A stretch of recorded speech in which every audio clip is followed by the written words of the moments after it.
Caro senador Ciro Miranda, que preside essa sessão, senadores, senadoras, nossos telespectadores da TV Senado, ouvintes da Rádio Senado, ouvimos um buliço de crianças, é muito bom isso para dar...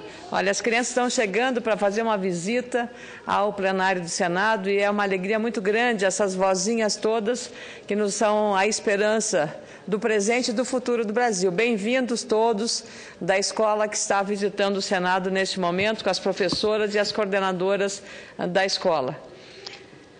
Senhor presidente, estamos aí ante a expectativa da decisão do Conselho de Ética, que acontece no final dessa tarde. Vossa Excelência integra o Conselho de Ética e é uma decisão que todos nós aguardamos aqui para encerrar este processo rumoroso, tão desgastante para a Casa, para a instituição do Senado Federal. E, seguramente, assegurados todos os direitos de defesa dentro do processo e do regime democrático, que aconteça isso com a rapidez possível dentro dos limites da lei.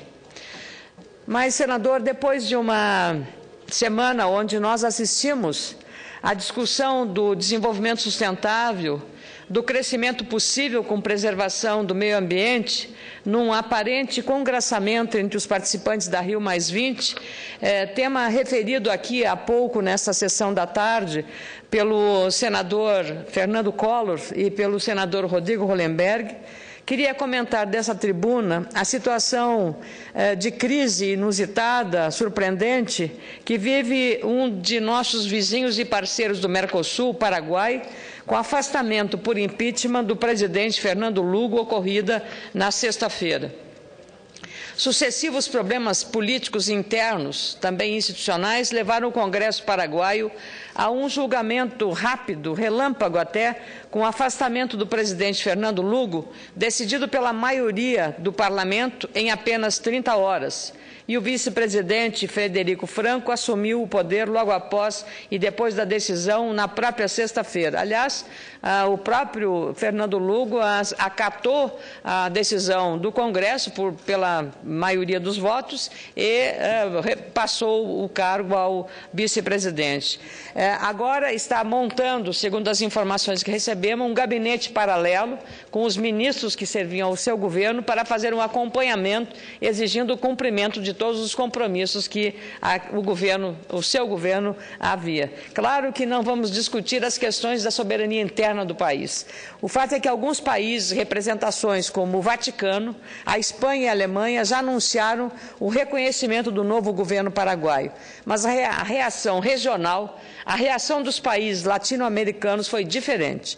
Ontem, os governos dos países da região decidiram suspender o Paraguai do Mercosul e da União das Nações Sul-Americanas, pois consideram o impeachment um golpe de Estado, mesmo que o processo tenha sido e tenha a cobertura da Constituição do Paraguai. A alegação principal é de que não houve tempo para a defesa do presidente afastado.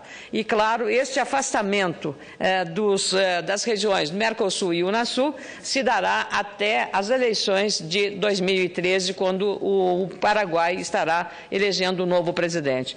O governo brasileiro analisa que, independente das reais razões que levaram o Congresso do Paraguai à decisão extrema, todos perdem com isso e nesse desfecho político dessa crise.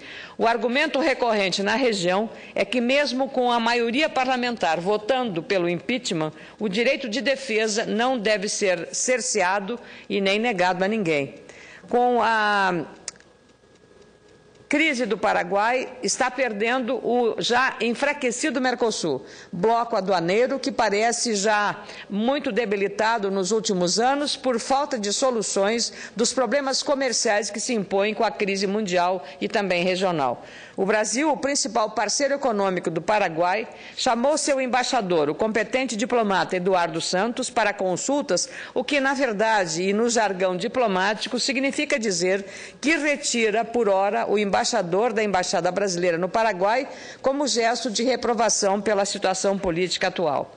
Argentina e Uruguai também retiraram seus respectivos embaixadores, alegando esperar pelo restabelecimento da ordem democrática nas eleições marcadas, como disse, para 2013. Os países que compõem a União das Nações Sul-Americanas, UNASUL, também condenaram, em sua maioria, as mudanças políticas no Paraguai. A Venezuela chegou ao extremo de determinar a suspensão do fornecimento de petróleo ao país e o Equador chegou a falar em fechamento de fronteiras, mesmo que o Equador não tenha nenhum limite de fronteira com o Paraguai. O fato é que a reação dos países da região latino-americana foi costurada com a mesma rapidez da votação do Congresso paraguaio, que levou ao afastamento de Fernando Lugo. E isto, claro, chama muito atenção. Uma reação que pode demonstrar até o receio de alguns governantes de que este impeachment paraguaio possa inspirar outros parlamentos da região, onde o povo parece descontente com a ação de alguns governos.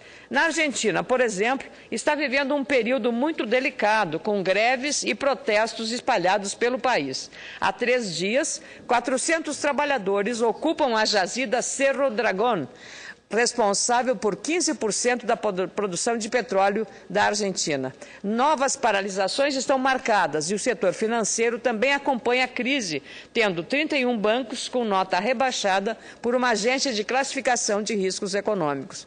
Aliás, há também uma greve, uma paralisação dos caminhoneiros, que eram antes aliados da presidente Cristina Kirchner. O Brasil vive outro momento, é verdade, mas temos com o Paraguai parcerias estratégicas e alguns e sérios problemas a resolver. Somos sócios na importante hidrelétrica de Itaipu Binacional. Aliás, aprovamos no Senado, contra o meu voto, um contrato de reajuste que deu ao Paraguai uma quantia enorme, mais de 300 bilhões de dólares do reajuste do combustível, da energia que o Brasil compra do Paraguai.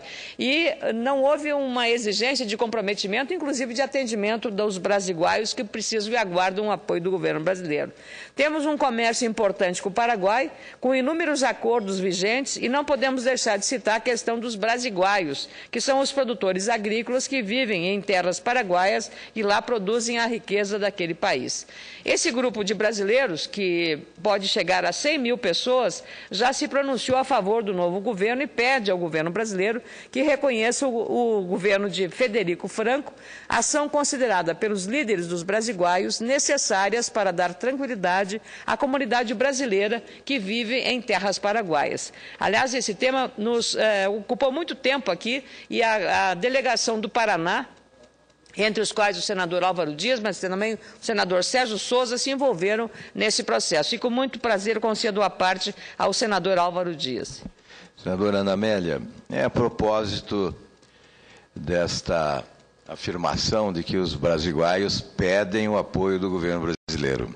Ontem ainda recebi telefonemas da faixa de fronteira, de Foz do Iguaçu, e também de brasiguaios já no outro lado, no país vizinho, pedindo que adotemos aqui uma postura favorável à decisão paraguaia. É um assunto complexo, é evidente, mas é preciso considerar alguns pontos. Primeiro, soberania nacional, há que se respeitar. Rito próprio, regimento, legislação, Constituição. Se há essa possibilidade de agilidade de um procedimento dessa natureza, nós não podemos condenar. Se somos lentos demais, não podemos condenar em determinados momentos a agilidade que se impõe a determinados processos, desde que se assegure o amplo direito de defesa. E o que alegam é que houve o direito de defesa, que o presidente Lugo, com os seus advogados, ele teve a oportunidade de se defender. Foi uma decisão quase unânime do parlamento do Paraguai. Mesmo um senador que votou a favor do presidente Lugo reconheceu a transparência e a legalidade dos procedimentos adotados. Foi bom. Desculpa. O próprio presidente Lugo, a princípio, assimilou o impeachment, aceitou o impeachment. Depois, reagiu em função da solidariedade que obteve de alguns países, inclusive do Brasil. Portanto, nós temos que ter cautela, não é? Nós não podemos avançar como alguns, como Hugo Chávez, por exemplo, que é do seu temperamento, essa agressividade, esse impulso, não é? De decidir impulsivamente questões internacionais. O Brasil tem que ter a necessária cautela e, sobretudo, deve respeitar a soberania do país vizinho. É evidente que temos que ter a cautela também de observadores atentos para verificar se houve abuso, se houve ilegalidade, se houve afronta ao Estado de Direito democrático, mas se evidentemente a constatação é de que não houve, que há paz no Paraguai. Os brasiguaios, sobretudo, estão muito felizes com o que ocorreu. Nós temos que respeitar também. Nós não podemos ousar em sermos juízes do povo do Paraguai. Senador Álvaro Dias, Vossa Excelência faz a referência a um dado importante que no Senado foi apenas um voto favorável ao ex-presidente Fernando Lugo. E na Câmara, 4 votos do total do Parlamento. Portanto, do ponto de vista da expressão da maioria, e como disse Vossa Excelência, nós não podemos, o Brasil, nenhum outro país da região, tentar uma interferência indevida na soberania interna do Paraguai, por mais que tenhamos críticas a procedimento. Mas se foi dentro do processo da legalidade, não cabe ao Brasil determinar que um processo de impeachment tenha que ser em 30, 40 horas, ou tenha que ser em 2 meses, em 5 meses ou 1 ano. Então, essa é uma questão exatamente que Vossa Excelência aborda com grande propriedade, porque nós não podemos ferir. Temos que preservar, sob todos os aspectos, esses grandes interesses que estão envolvidos, mas, sobretudo, a questão relacionada à soberania. Em relação a Hugo Chávez, é surpreendente que ele tenha imediatamente tomado essa decisão, mas esteja ajudando a Síria, que está matando os civis à torto e à direito, e tem ajudado esse país à manutenção de um governo que o mundo inteiro está olhando, perplexo, e que as próprias Nações Unidas retiraram a sua representação no acompanhamento naquele país. Então, é bom também fazer essa ressalva em relação aos direitos humanos e à proteção dos cidadãos civis, sejam eles sírios ou de outras nacionalidades que estejam naquele país. Quando vejo o calendário, eu percebo que a reviravolta política no Paraguai acontece às vésperas da reunião de cúpula do Mercosul, marcada para quinta e sexta-feira próximas, em Mendoza, na Argentina. É nesse encontro que os próximos passos serão dados, não só em relação à crise, mas o próprio processo que está vivendo o Mercosul de grande fragilidade. O desafio começa na organização da lista dos participantes, já que o novo governo paraguaio, liderado por Federico Franco, diz que estará presente para discutir com os membros do Mercosul a atual situação, no mesmo momento em que o ex-presidente Fernando Lugo, que instalou um governo paralelo, hoje, reiterou que também irá à cúpula do Mercosul. Aí só teremos um grande dilema a resolver, mas isso caberá aos líderes do Parlamento do Mercosul, que terão seguramente maturidade suficiente, como tem a presidenta Dilma Rousseff, no encaminhamento dessa solução. Aliás, o governo brasileiro imediatamente pediu a ação do chanceler Antônio Patriota para entrar nesta ação política de uma costura e de uma engenharia extremamente delicada nesse processo, porque não podemos nem interferir, mas não podemos deixar que a região sofra algum colapso digamos, de fragilidade institucional e política e também do ponto de vista democrático, considerando que esses países viveram, num passado recente, processos relacionados a regimes de força.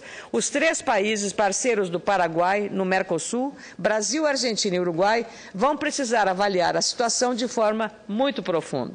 O Parlasul, que reúne os parlamentares do Mercosul, também tem uma agenda para os próximos dias. Estamos na expectativa da confirmação da primeira reunião do Parlamento do Mercosul em Montevidéu. Seria muito oportuno discutir os atuais fatos no âmbito parlamentar e político.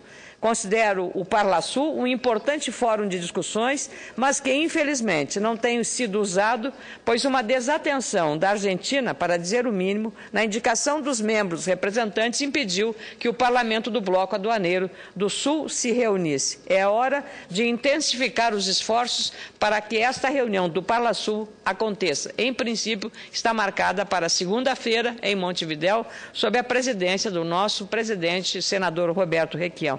E aqui faço questão, presidente Ciro Miranda, de fazer a leitura da nota da representação brasileira do Parlamento do Mercosul sobre o processo de impeachment do presidente Fernando Lugo e que foi assinada pelo presidente, o senador Roberto Requião, pelo deputado federal Antônio Carlos Mendes Tame, pelo primeiro vice-presidente, que sou a signatária essa que vos fala, Ana Amélia Lemos, o segundo vice-presidente, deputado federal, doutor Rosinha, que é vice-presidente do Parlamento do Mercosul.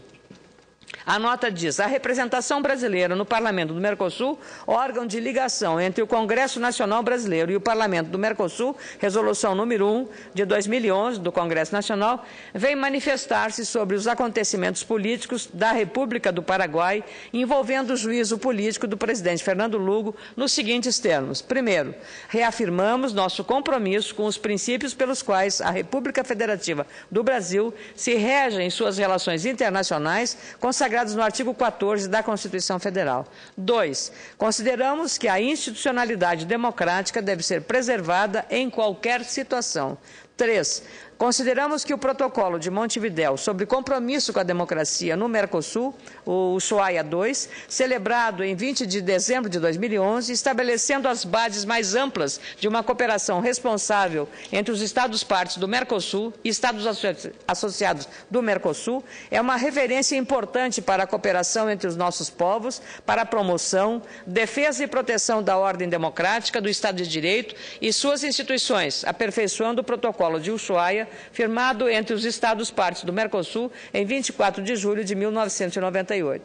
Quarto, reafirmamos que o Parlamento do Mercosul é o órgão de representação dos povos do Mercosul, artigo 1º do Protocolo Constitutivo do Parlamento do Mercosul, pelo que instamos o Parlasul a se colocar em vigilância permanente neste momento de graves consequências para a história do Paraguai e para o esforço de união da América do Sul. Lida esta nota oficial, não apenas pela situação do Paraguai, mas também temos que verificar a situação conjunta da região pelos últimos problemas econômicos impostos por barreiras determinadas pelo governo da Argentina a produtos brasileiros, já seria um motivo suficiente para a realização dessa sessão do Parlasul.